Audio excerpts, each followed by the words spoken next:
Salah satu kafe yang terletak di kawasan Benteng Kuto Besak, tepatnya di belakang Museum SMB 2 Palembang, menawarkan konsep yaitu nongkrong sambil mengenal budaya.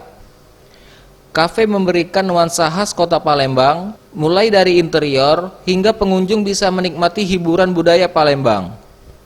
Pengelola kafe, Rizky, mengatakan ia membuat konsep kafe yang tetap memiliki edukasi budaya kota Palembang. Ia juga mengharapkan agar para pengunjung tidak hanya nongkrong saja, namun bisa mengenal sejarah kota Palembang, karena kafe ini dekat dengan Museum SMB 2 dan Monpera. Ia juga menambahkan, kafe ini tersedia banyak tenan makan yang bisa ditemui. Tenan ini menyediakan makanan yang beraneka ragam, diantaranya bakso, pempek, dan kopi. Jadi konsep di sini ini kekinian, aku buat kekinian, tapi dengan ada sedikit edukasi tentang sejarah di sini.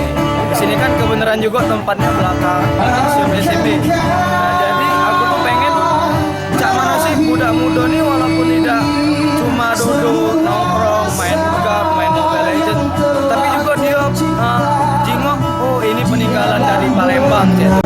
Oh sejarah Palembang tuh ini ada Museum SMB, ada juga Monpera di belakang, ada juga PKB.